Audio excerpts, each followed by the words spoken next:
The year 2024 erased the very idea of a climate norm. Scorching heat swept across entire continents, pushing thermometers deep into the red, reaching 48, even 52 degrees Celsius. Breathing this air hurts. Each inhale scorches the lungs while the asphalt beneath your feet melts into sticky tar. In China, the blazing sun painted a surreal scene. Cars in parking lots began to literally swell. The protective vinyl wrap on their bodies couldn't withstand the extreme heat. Gas trapped beneath expanded, pushing the surface into massive, grotesque bubbles. City streets looked like frames from a dystopian film, where even matter warps under the rays of a merciless star. In Shenzhen, a colossal skyscraper started to sway dangerously in the wind. The steel frame, softened by the soaring temperatures, lost its original strength. Thousands fled in panic as the 300-meter giant threatened to collapse at any moment. The familiar world began to melt before our eyes. A slight shift in climate graphs unleashed the collapse of core infrastructure across entire megacities. Ahead, you'll discover why just a 1.5-degree rise in average temperature turns the atmosphere into a ticking time bomb. We'll unpack the mechanics behind unprecedented super hurricanes and reveal how the invisible physics of warm air sets the stage for total weather chaos. This process has passed the point where simply shutting down factory smokestacks can reverse it. The planet's average temperature has risen 1.5 degrees above pre-industrial levels. At first, that number sounds harmless. A 1.5-degree difference in a room is barely noticeable. You wouldn't grab a jacket or turn on the air conditioner over a change that small. But the Earth isn't a sealed living room. Its atmosphere and oceans hold an immense mass. Warming that vast amount of water and air, even by a fraction of a degree, demands an astronomical amount of heat. That 1.5 degrees isn't just a slight warming. It represents an immense surplus of energy, locked tight inside Earth's atmosphere. For 300 years, humanity has burned coal, oil, and gas, releasing sunlight stored deep underground for millions of years. Greenhouse gases have wrapped the planet in a thick, impenetrable blanket, trapping heat that would otherwise escape into the cold void of space. This energy doesn't just vanish. Physics demands it find an outlet, transforming from heat into motion. The excess heat pours into air currents, propelling them to wild speeds and twisting them into massive vortices. The planet is literally overloaded with extra power pulsing from within, trying to shatter established climate patterns. It's like swapping a race car's regular fuel for high-octane rocket propellant. The engine runs at its limit, parts overheat, and the whole system inevitably spirals out of control. The atmosphere's pent-up fury finds release in the oceans, spawning monsters unlike anything we've seen before. Every extra degree of global warming boosts hurricane wind speeds by about 5%. That might sound like a minor shift, but in aerodynamics, destructive power doesn't increase in a straight line. Small jumps in speed multiply the kinetic energy behind each blow. Hurricanes have always fit into categories we understand. A Category 1 strips old shingles from roofs and snaps dry branches. Category 3 topples trees and flips lightweight cars. Category 5 wipes wooden structures off the map. Yet, the excess energy pouring into storms in recent years shatters these familiar limits, forging new, unprecedented classes of storms. The wind speeds reach such extremes that the air stops feeling like just moving air. It turns into a solid wall, powerful enough to tear down monolithic concrete buildings. At these velocities, raindrops act like sandpaper, stripping paint from metal surfaces. Anything swept up, whether a road sign or a chunk of rebar, becomes a deadly projectile. Concrete supports, engineered to last for centuries, crack and crumble under the relentless assault of kinetic force. Hurricanes draw in the scorching air above the ocean, swelling to continental scales before unleashing their fury on coastal cities. Megacities, once thought to be impenetrable fortresses of steel and concrete, suddenly stand as fragile sets against the raw power of nature. Destructive winds are just one face of this energy anomaly. The basic law of thermodynamics tells us that warm air can hold far more moisture. Over time, Earth's atmosphere transformed into a vast sponge, soaking up billions of tons of water from the scorching oceans. But this water can't hang in the sky forever. Heated air masses shift chaotically across the planet, breaking ancient wind and current patterns. The climate balance that once guaranteed a steady rhythm of seasons throughout human history has finally shattered. The sky's overloaded sponge no longer squeezes out moisture where it used to. Instead, it releases water, where unstable weather fronts collide. Excess energy pulls water away from regions desperate for moisture, dooming them to years of drought. Then, it dumps entire oceans from the sky onto places unprepared for such a deluge. The system has broken down so profoundly that traditional geography no longer shapes the weather. If the rules have changed for the whole planet, why has the hottest desert on Earth suddenly flooded? And why has it even snowed in Africa? April skies over the Arabian Peninsula usually fade to a pale blue, hinting only at drought and blazing sand. The richest metropolis in the Middle East owes its very existence to engineering, triumphing over a hostile environment. Gleaming skyscrapers, man-made palm-shaped islands, air-conditioned bus stops, all stand as defiant answers to the desert climate. For decades, billions poured in to build an oasis untouched by storms or scorching sun. Then nature struck back with a force Dubai's high-tech marvels weren't ready for. The sky darkened rapidly, the sun swallowed by a wall of leaden clouds, and suddenly the city faced a biblical downpour. In a single day, the asphalt soaked up as much rain as it normally does in a year and a half. Drainage systems designed for rare winter rains failed instantly. The financial capital, stranded in the desert, transformed within hours into a gritty version of Venice. Expensive supercars submerged up to their roofs, their electronics blinking helplessly beneath murky water and underground garages. On the runways of one of the busiest airports in the world, a scene straight out of a disaster movie unfolded. Massive airliners drifted slowly across the flooded tarmac, sending waves crashing against glass terminals. And at the base of towering skyscrapers, a bitter irony. Hundreds of workers in soaked vests tried to push back an entire sea of water with nothing but ordinary mops. This surreal flood in the middle of the dunes isn't a random glitch. It's a direct consequence of new physics in our atmosphere. When we hear global warming, we imagine something gentle, comfortable, like someone just turned up the thermostat a bit. But reality follows the ruthless laws of thermodynamics. Scorching hot air changes its structure. The spaces between molecules grow, and an invisible gas turns into an insatiable predator. It greedily sucks moisture from everything within reach. Massive masses of warm air race over boiling oceans, pulling billions of tons of water and transforming into heavy, saturated reservoirs high above the ground. But this process doesn't stop at water.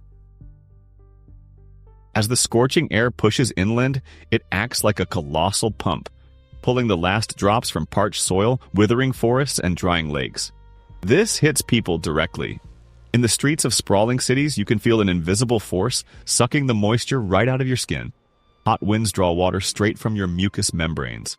Lips crack until they bleed. Your throat feels raw. Sharp stings flare in your eyes as the cornea dries out. The atmosphere traps this stolen moisture, building it up to a breaking point. Then, at the slightest pressure shift, this invisible reservoir breaks open, dumping thousands of tons of water onto land so hard and dry it can't absorb a single drop.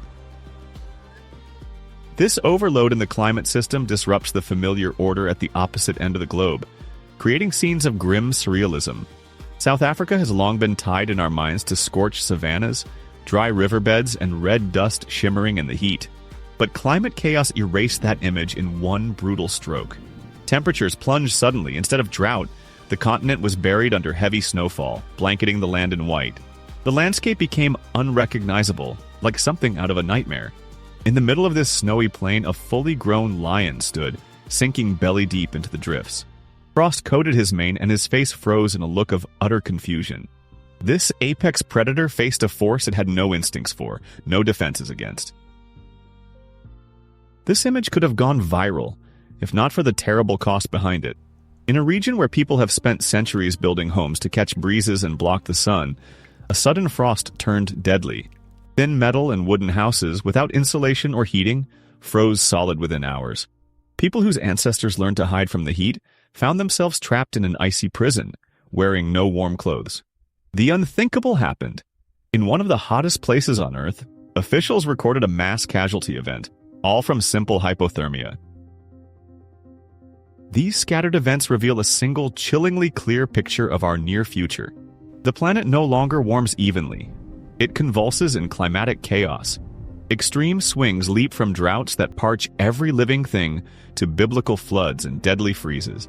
The foundation of human civilization built over millennia on the predictability of seasons now cracks beyond repair. Massive cities of concrete and steel stand as fragile sets when familiar geography no longer guarantees safety. For centuries, people built sturdy homes, amassed possessions, cultivated fields, and anchored their lives to one spot on the map, believing tomorrow would mirror yesterday. That confidence now drowns in torrents of muddy water across desert plains and freezes solid under African snowdrifts. Survival rules are being rewritten right now, erasing the idea of everyday comfort and home as a secure fortress. And if the very environment becomes so unpredictable, so hostile to a settled life, why is it that in 100 years all our belongings will fit into a single backpack, and a simple steak will become the ultimate delicacy? 30 liters of space and 12 kilograms on their back. Inside this compact synthetic cocoon lies an entire human life of the 22nd century. The idea of a permanent home, passed down through generations, vanished along with a stable climate. The future human is a perpetual nomad, a true climate refugee. Their path isn't driven by wanderlust, but by cold survival math, retreating from expanding dead zones, escaping unpredictable epidemics, hunting for temporary oases with leftover resources. Heavy backpack straps cut deep into their shoulders, replacing mortgages, property deeds, and the comfort of a familiar hearth. Settling down has become an unaffordable luxury, a deadly trap. Stay in one spot even a little too long, and the underground spring runs dry. Or another wave of blistering heat sweeps in, scorching the last of the crops. People move in endless streams, guided by maps marking breathable latitudes. They resemble migratory birds, their internal compasses forever thrown off by magnetic anomalies. Dust grinds between their teeth. The scorched earth burns their feet through thick boot soles. This is a world where survival boils down to constant motion, searching for shade and a sip of water. This nomadic apocalypse has a precise scientific basis. Life has turned into a relentless march, not because of some cruel fate, but due to the breakdown of the biosphere's fundamental systems. At the start of the 21st century, researchers identified 9 so-called planetary boundaries, 9 invisible pillars that have held the Earth's ecosystem stable for the last 10,000 years. These boundaries controlled everything, from the acidity of the global oceans to the integrity of the ozone layer and the planet's freshwater cycle. Humanity has systematically and relentlessly breached 6 of these 9 protective walls. It's like knocking out 6 of the 9 support pillars in a massive Gothic cathedral, and foolishly hoping the heavy stone vault will just hang in midair. Disrupting the nitrogen cycle, catastrophic loss of biodiversity, widespread chemical pollution, and the destruction of vast forests have triggered an irreversible chain reaction. The ecosystem lost its ability to heal itself. Nature stopped being a nurturing home. Instead, it turned into a volatile, hostile force, ready to crush anyone who hasn't adapted to the harsh new rules of survival. The daily life of this new nomad carries no illusions of past comforts. Just one look at his appearance reveals a detailed story of ecological collapse. Thick hair now survives only in old digital photos and archived footage. Keeping long hair means regular washing, and using precious filtered water for aesthetics feels like a crime against survival. Shaving the head completely or sporting extremely short cuts has become the universal hygiene standard, a harsh necessity in a world where water is scarce. The skin is always coated with a layer of protective dust. On the shoulder, right where distant ancestors once bore a neat scar from a tuberculosis vaccine, now stands a rough, bumpy mark from surviving anthrax. This scar tells a direct story of the massive melting of ancient ice, which unleashed long-forgotten deadly pathogens. The diet changed just as radically. Traditional livestock farming collapsed once it became clear that producing a single beefsteak required thousands of liters of fresh water and tons of scarce feed. Today, the main source of protein comes from freeze-dried insect briquettes. Compressed cricket and mealworm flour carries a mild, nutty flavor, stays fresh for months in a backpack, and demands a fraction of the resources to cultivate on a large scale. This dense, dry fuel powers the next grueling march, replacing the culinary luxuries of a lost era with brutal, efficient practicality. Every detail of this harsh existence, from shaved heads to handfuls of dried crickets for lunch, reflects a desperate attempt to adapt to the rapidly changing physics of a colossal celestial body. The local tragedies of millions of individual refugees merge into a single global picture of a transforming reality. The greenhouse effect, now spiraling out of control, is reshaping the geography of entire continents in real time. Some regions are quickly turning into cracked, lifeless wastelands. Others are disappearing beneath advancing ocean waves. Glaciers, once reliable natural reservoirs of stability for centuries, are melting at an alarming rate. They raise the global sea level, wiping once thriving coastal megacities off the map. Earth is slowly but surely entering a critical phase. Simple limits on industrial emissions or new declarations won't turn it back. We stand at the edge of a grim scenario, a fate already played out in our solar system billions of years ago. A once vibrant, neighboring world transformed into a toxic, boiling cauldron beneath thick sulfur clouds. Meanwhile, some nations scramble to build concrete barriers, trying to delay the inevitable. Others brace for total disappearance beneath layers of salty depths. Faced with this looming disaster, one chilling question arises. Why did a single minister's speech, delivered knee-deep in ocean surf, strike a darker chord than any blockbuster disaster film? Soviet engineers designed the Venera series landers like ultra-durable deep-sea bathyscaphs, built to survive what felt like a local apocalypse. They armored them with solid titanium plating, fitted thick quartz windows, and engineered a complex cooling system to shield the fragile electronics inside. Back on Earth, these massive metal capsules endured tremendous stresses during factory tests. But on the surface of the Morning Star, they failed in less than an hour. A yellowed sky, sealed beneath heavy clouds, concealed a true planetary hell. The temperature soared to 470 degrees Celsius, hot enough to melt lead, tin, and zinc right through the lander's outer shell. 70,000 millimeters of mercury pressure crushed protective steel shells as easily as aluminum foil on a chocolate wrapper. From the blistering skies, relentless downpours of concentrated sulfuric acid rained down, eating away any unshielded surfaces until they turned into smoking sludge. But this toxic, hissing cauldron wasn't always like this. Billions of years ago, its rocky neighbor looked startlingly familiar. Shallow, cool oceans, wide rivers, and a gentle climate that offered every chance for life to take root. Then the fragile planetary system broke down. The greenhouse effect spiraled out of control, trapping the sun's heat beneath a thick gas blanket and setting off a rapid chain reaction. The bodies of water evaporated, revealing cracked, parched earth. Scorching mountain rocks released carbon stored over centuries, and a once hopeful world turned into a chilling mirror. It mercilessly reflects the darkest possible fate for our own home. The laws of thermodynamics don't heed our pleas. They've already run their deadly course across our solar system, leaving behind nothing but scorched wastelands. At the other end of this spectrum lies a starkly real and all the more terrifying scene, captured on film. A sharp, dark suit, a neatly tied tie, a hefty wooden podium fitted with microphones. The setting feels painfully familiar, straight out of official diplomatic protocol. But this podium isn't set in a conference hall. It stands right in the middle of the Pacific Ocean. The foreign minister of Tuvalu delivers a historic speech to the United Nations, standing knee-deep in warm, salty water. Heavy waves crash steadily against his shins, soaking through his trousers, while he speaks in a calm, steady voice about an existential threat facing his entire nation. This gesture cuts deeper than any Hollywood drama, because there's not a single fake backdrop in sight. Small coral atolls are sinking beneath the waves right now, and the minister stands in the surf not just because ice caps are melting somewhere near the poles. A far more insidious and invisible process is at work here. The world's oceans, relentlessly absorbing vast amounts of excess heat from the atmosphere, are starting to physically expand. Warm water molecules gain extra kinetic energy, move faster, push each other apart, and demand more space. It's exactly like mercury rising in an old-fashioned medical thermometer. The shiny column steadily climbs as temperatures go up. In the same way, this gigantic global reservoir swells, reclaiming land inch by inch, silently swallowing beaches and creeping closer to the foundations of coastal neighborhoods.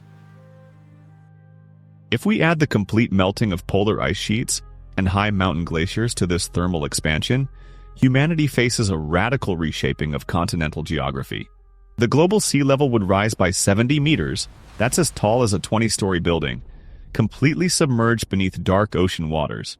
Interactive flood maps, generated by today's supercomputers, reveal this disaster in haunting detail. A deep blue gradient slowly creeps across the green land, erasing historic borders of entire nations.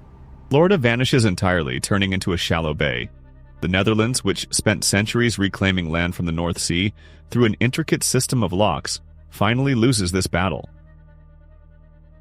London, Shanghai, Mumbai, they are turning into artificial reefs. Schools of fish now weave through the tops of submerged skyscrapers. Millions of square miles of fertile land, transportation networks, architectural landmarks, all vanish beneath the waves, lost forever. Hundreds of millions abandon everything they own, fleeing inland and triggering an unprecedented migration crisis. This rising force shows no mercy. It blindly follows gravity's rules on its relentless path toward a new balance.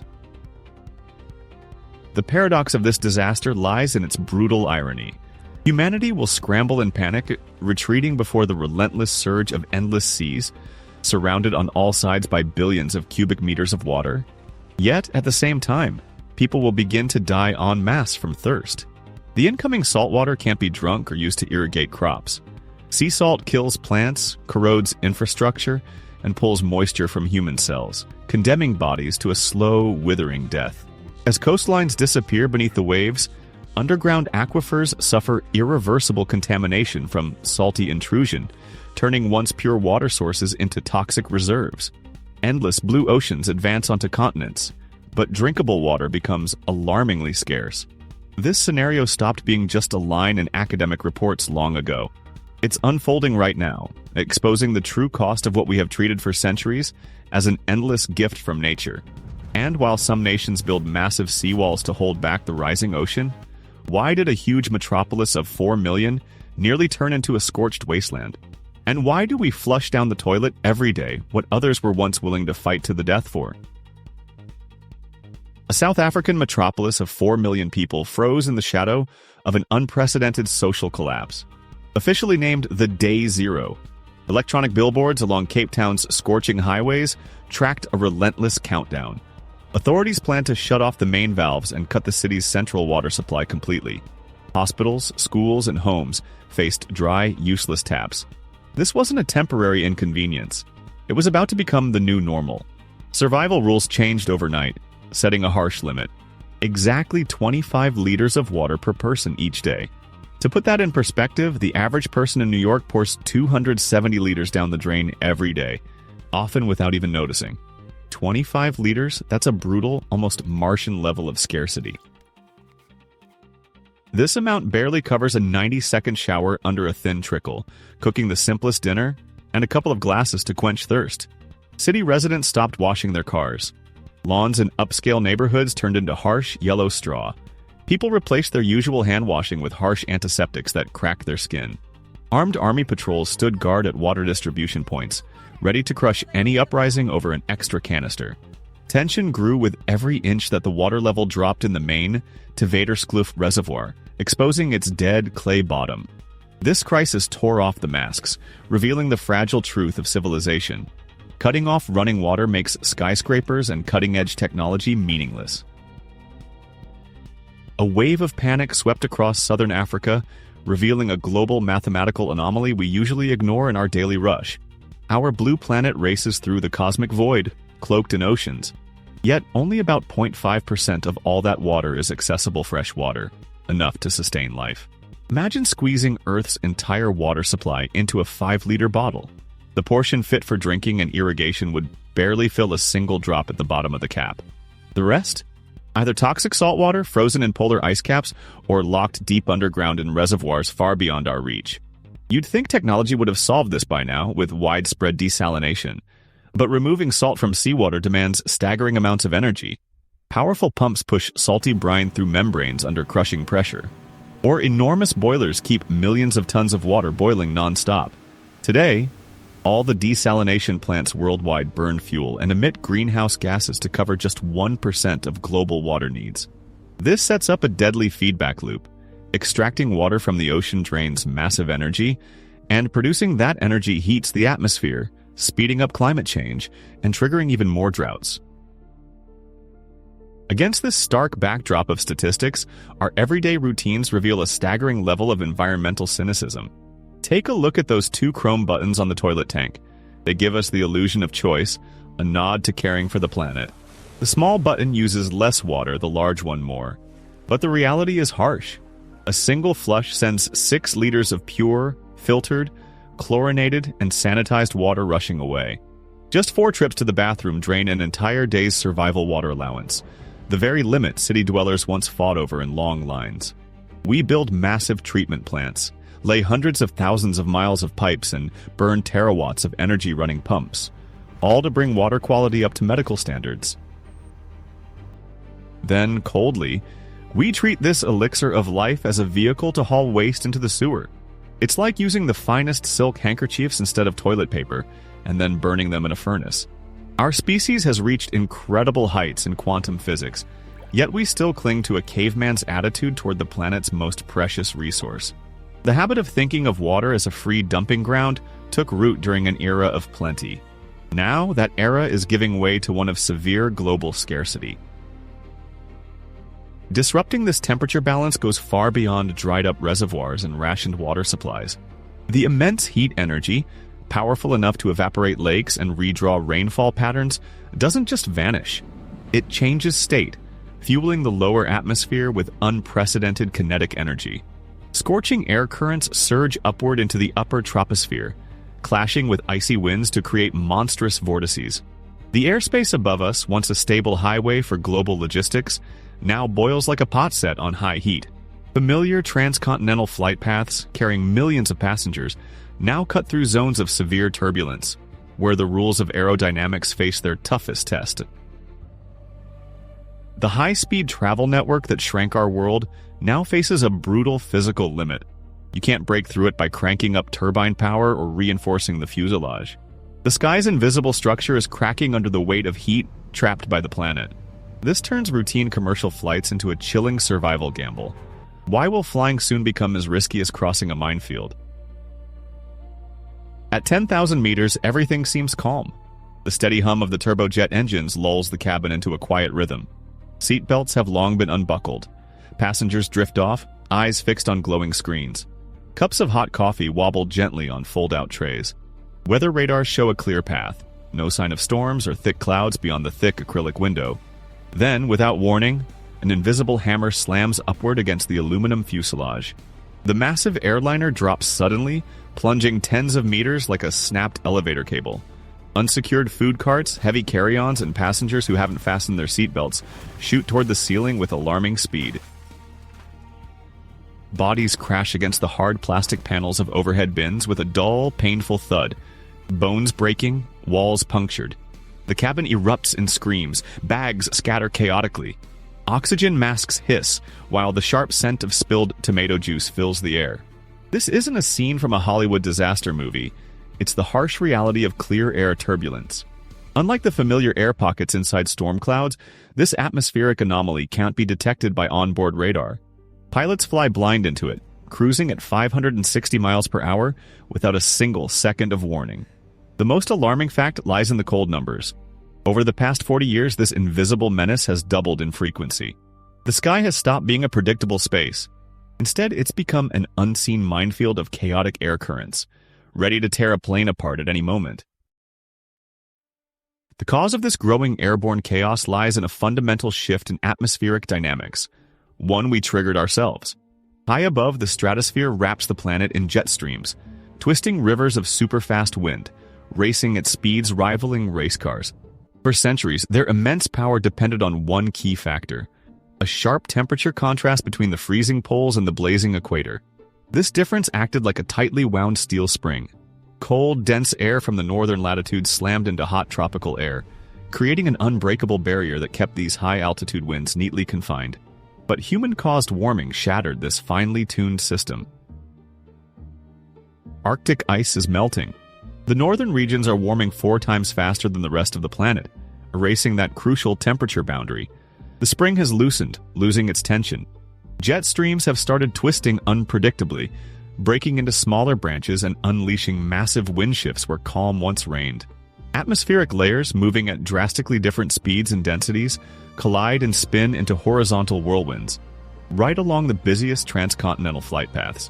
Every extra degree on the global thermometer fuels these vortices with fresh bursts of kinetic fury, pushing modern aircraft designs to the edge of vulnerability. This climate chaos reveals a striking social paradox. Every second, commercial aviation burns through enormous amounts of jet fuel, leaving behind a dense trail of carbon dioxide that lingers in the troposphere for centuries. Yet the statistics are deeply ironic. 80% of the world's population has never stepped onto an airplane.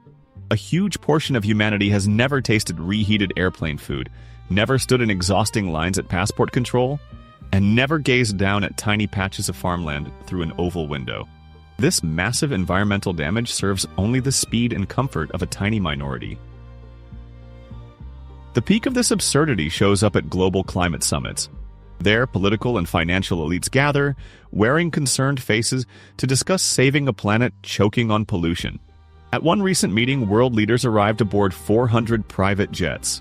In just a few hours of flight, while these high-ranking passengers sipped vintage champagne at 12,000 meters above the ground, their luxurious planes burned as much fuel as a small African town uses running diesel generators for an entire decade.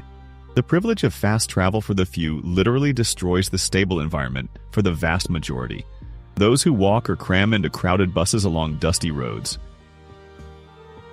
The era of carefree mass air travel is slipping quickly into the past. The golden age of passenger aviation in the 1950s now feels like an unreachable, surreal fairy tale. Back then, wealthy gentlemen in tailored, three-piece suits and ladies in evening gowns savored freshly cooked lobsters on fine porcelain plates. They leisurely smoked Cuban cigars right in the spacious cabins of the first airliners. But soon, airplanes risk turning from accessible transportation back into a rare, outrageously expensive, and deadly luxury for a select few. The world will grow vast again, intimidating and difficult to cross, just as it was before the jet engine. Transcontinental journeys will no longer mean a few hours of restless sleep in a cramped seat. They will once again face long weeks or exhausting months of travel by land and water, pushing humanity back into the rhythms of the 19th century. Engineers already have to adapt ground infrastructure to these harsh realities. A striking example comes from the high-altitude Tibetan Plateau, where futuristic high-speed trains run with sealed carriages and individual oxygen systems for each passenger. These heavy armored trains, cutting through rugged mountains, will become the only reliable alternative to fragile aluminum birds in the sky.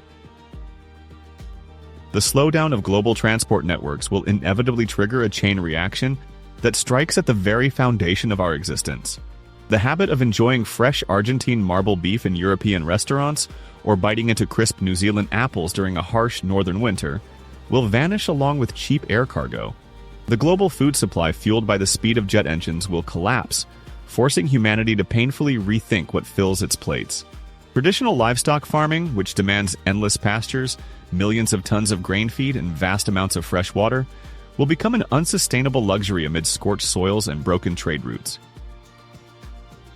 The food industry will soon have to scramble for radical and frankly unsettling sources of concentrated protein. These new farms will need to take up minimal space, operate without clean water, and produce tons of nutritious biomass inside cramped concrete bunkers, cut off from every ray of sunlight. Why will our grandchildren chow down on fried crickets with the same genuine appetite we now reserve for a premium steak, and think we were crazy for wasting food? Golden fields of wheat, flooded rice terraces, and endless rows of thick corn stalks have stood for centuries as the unshakable foundation of human survival. This great trio of grains feeds billions every day, transforming into warm morning bread, steaming noodles, and hearty flatbreads. But this vast agricultural engine is breaking down fast under relentless heat waves. Plant biology leaves no room for compromise. Every extra degree of global warming slashes basic grain yields by 10%. Photosynthesis, a plant's life-giving process, fails completely under extreme heat. Tiny pores on leaves slam shut tight, desperately trying to hold on to moisture. And when that happens, growth just stops. The ears of grain form completely hollow. The stalks dry out, turning brittle like parchment long before harvest season even starts. Below ground, sprawling root systems suffocate in overheated soil, cracked deep from the relentless heat. Fields that once yielded record harvests now fade before our eyes into barren, dusty wastelands. Even the most advanced chemical fertilizers and genetically modified crops fall powerless against this scorching drought. Agronomists report catastrophic declines in yields worldwide, from the scorched prairies of America to the parched valleys of Asia. The global system that has kept supermarket shelves overflowing with cheap carbohydrates for decades is pushed to its physical limits, hurtling toward total collapse. Amid the looming grain crisis, producing traditional meat looks like a twisted form of economic self-destruction. A sizzling, juicy, marble-cut steak hides a staggering environmental cost beneath its crispy crust. To raise a single cow and harvest just 1 pound of that premium steak, the industry consumes 15,000 liters of pure fresh water. That's 15 cubic meters, enough to fill the bed of a massive industrial dump truck. Every drop vanishes forever, watering feed crops, quenching the animals' daily thirst, and powering the relentless cleaning of slaughterhouses. Tens of pounds of soy and corn burn away in the animals' stomachs, all just to build a tiny fraction of muscle mass. As the world's largest cities brace for strict limits on water use, keeping massive herds of cattle becomes an unaffordable and reckless luxury. Every day, cows consume mountains of grain that keeps getting more expensive. They occupy vast areas cleared from tropical forests and release thick clouds of methane gas. Methane traps heat in the atmosphere dozens of times more aggressively than carbon dioxide, fueling a vicious cycle of climate disaster. Eating meat for dinner, once a sign of high social status, has turned into a fast track to destroying our biosphere. Nature is sending the bill for this culinary comfort, and humanity can no longer pay it. Salvation takes a form that instinctively repels the modern viewer, sending a shudder of disgust through the body. The fast food menu of the future flips its basic ingredients entirely. Instead of familiar meat patties on soft buns, it offers dense, protein-rich burgers made from gray cricket flour. In the dark theaters, audiences crunch on bamboo worms roasted in fiery spices rather than sweet caramel popcorn. Behind this inevitable culinary revolution lies cold, hard mathematics of survival. Regular crickets pack twice the pure protein of the highest quality farmed meat, while demanding 10 times less water and feed. A cutting-edge vertical farm crams 15 million of these creatures into a space no larger than a modest warehouse.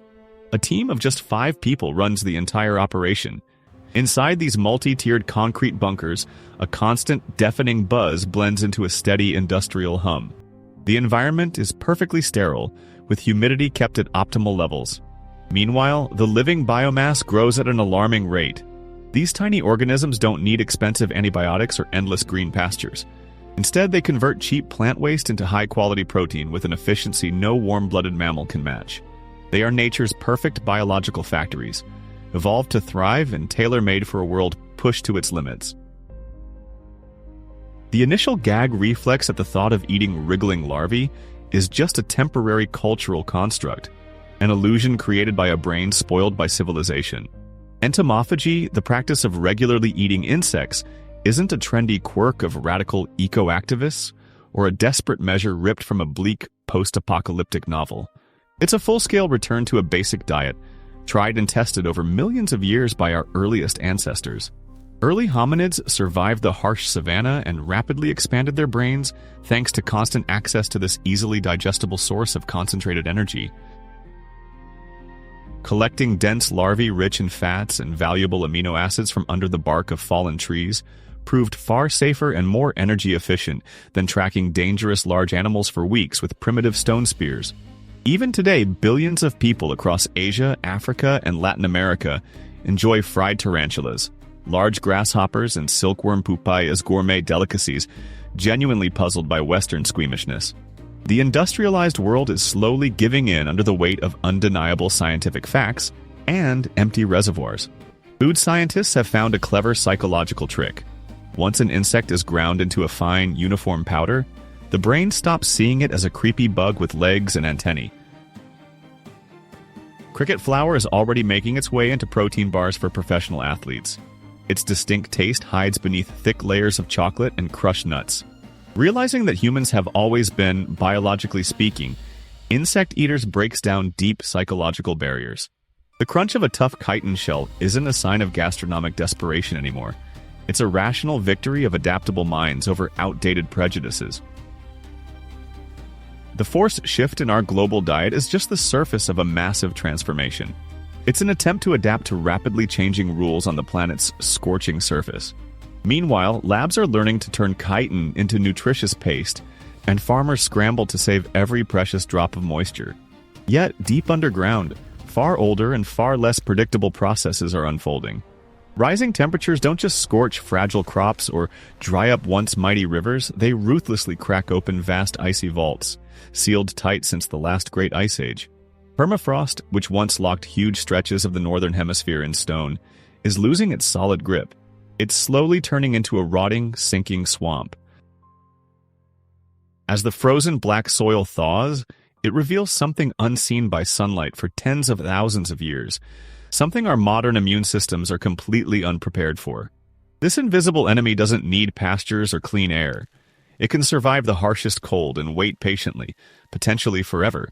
What if the real pandemic of the future has been lying dormant in Siberia's deep ice for 30,000 years and is about to wake up? The ice sheets of the northern hemisphere are literally cracking apart. Permafrost, which covers a quarter of the world's land, is no longer permanent. What once held as firm as concrete now turns into a viscous, foul-smelling sludge, a mix of rotting peat, bones of Pleistocene creatures, and ancient mud. But this isn't just geology. We're opening a massive biological time capsule. Hidden inside this dark goo lie dormant agents, preserved for tens of thousands of years. Our immune system evolved in a world where these enemies vanished long ago. To them, we are a blank slate, an ideal defenseless environment. French biologists have already confirmed the threat is real. They revived something unimaginable from Siberian ice, the Pithovirus sibericum. This giant strain lay frozen for 30,000 years, and it's no ordinary microscopic enemy. In microbiology, this is a true leviathan, a creature that looks like an ancient Greek amphora. If the flu virus is a compact car, then the Pithovirus is a massive armored train. It's so enormous that you can see it under a regular optical microscope. No high-tech gear needed. Warmth and the presence of living amoebas snap this ancient parasite to life, triggering an immediate attack. What sounds like a horror movie plot is actually a dry scientific fact. Ice doesn't kill them. It acts like a perfect cryogenic chamber, preserving their structure until the planet warms again. Biologists' worst fears came true in the most terrifying way one summer in 2016 on the Yamal Peninsula. An unusual heat wave melted the tundra's top layer, exposing something that should have stayed buried forever. 75 years earlier, a whole herd of reindeer here had died from anthrax. Their bodies froze solid in the ice, turning into biological time bombs. Then the sun broke through the protective frost, the permafrost started to thaw, and those long frozen carcasses surfaced. Anthrax spores survive remarkably well. They form a shield tough enough to withstand brutal cold, radiation, and decades of dormancy. Once they sensed warmth and moisture, the invisible killer shed its shell and came back to life. The outbreak spread instantly to modern herds, killing more than 2,500 animals within days. The pastures were littered with bloated carcasses. Then the disease reached the people.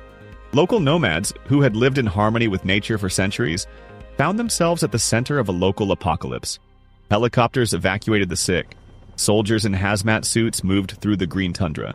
Strict quarantine measures followed, and the remains were burned. All this unfolded because just a small patch of ice melted. This event revealed a chilling truth. We don't have to wait for mysterious alien infections to awaken. Beneath our feet lie thousands of forgotten animal burial grounds, harboring deadly diseases from the past.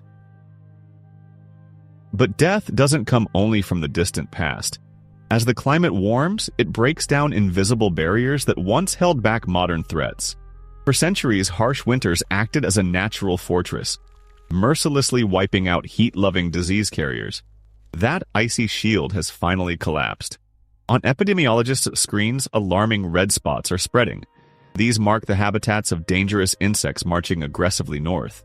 The Asian tiger mosquito, named for its white stripes on a black body, once survived only in humid tropics. It carries dengue fever and the Zika virus, diseases that shatter bones and destroy the nervous system. Today, Mild European winters let its larvae survive easily in tiny puddles, old tires, and the basements of Paris, Berlin, and even southern Scandinavia.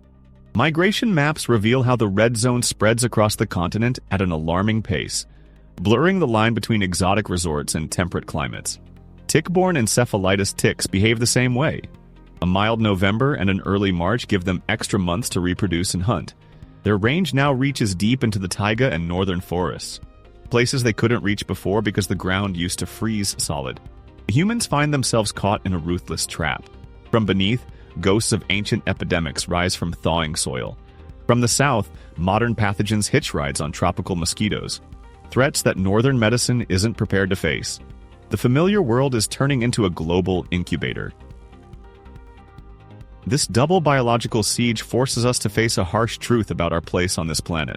Cutting emissions, switching to expensive solar panels, and ditching plastic on a massive scale now look like trying to put out a raging forest fire with a kid's water pistol. The climate system has already crossed a critical line. We can't stop the vast melting of ice reserves using conventional methods. The planet is broken at a fundamental level. Its basic temperature regulation mechanisms are destroyed, and treatments that once worked no longer have any effect. Behind closed laboratory doors and in secret government briefings, ideas are surfacing, ideas that just 10 years ago, the scientific community would have dismissed in horror. This is about geoengineering, a direct, forceful, and incredibly vast intervention into Earth's atmosphere. These projects stun with their scale and boldness, teetering on the edge of madness. When the natural course of events relentlessly drives civilization toward disaster, the answer seems to be rewriting the rules of nature itself, taking control of the weather into our own hands. But can we fix the climate by triggering an artificial volcanic eruption? And could this cure end up worse than the disease? In June of 1991, the sky over the Philippines turned a deep, impenetrable black. A massive explosion tore through the summit of Mount Pinatubo, launching 20 million tons of sulfur dioxide into the stratosphere. The ash column punched through thick clouds, soaring 35 kilometers high, where the toxic gas reacted with water vapor. This created a gigantic aerosol veil that wrapped the entire globe in a dense ring within weeks. Locals struggled to breathe amid the ash, while climatologists around the world fixated on temperature charts. This blanket of tiny sulfate particles acted like a global mirror, reflecting some of the sun's radiation back into the cold vacuum of space. The planet's average temperature dropped by half a degree Celsius and stayed there for nearly 3 years. This natural disaster sparked the most radical, unsettling, and ambitious idea of the 21st century.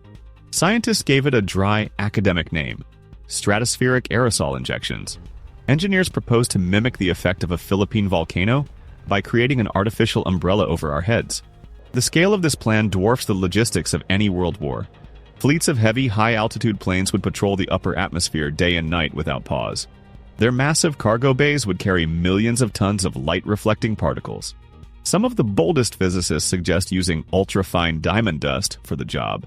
This glittering, precious powder would form an invisible, but incredibly durable thermal shield in the sky. A desperate bid to take manual control of the world's thermostat and turn a raging planet into a tame machine.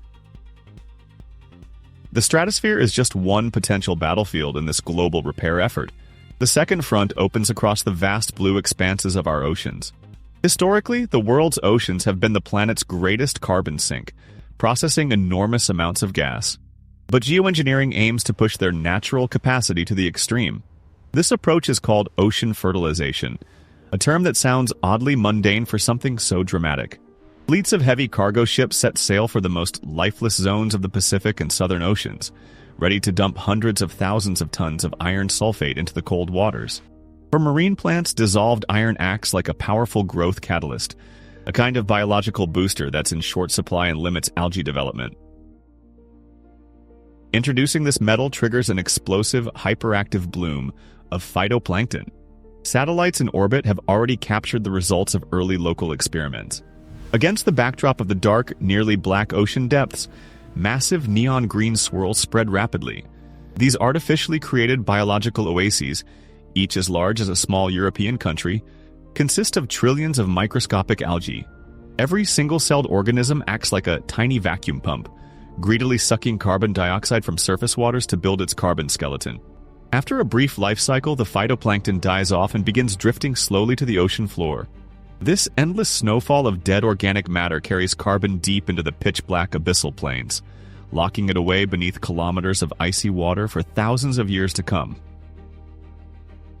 Both ideas look like a total triumph of human genius on paper. But behind the polished presentations lies a deadly mathematical trap. Earth's climate is a chaotic, deeply nonlinear web of complex physical relationships. Roughly tampering with one part of this system will inevitably tear apart a dozen others.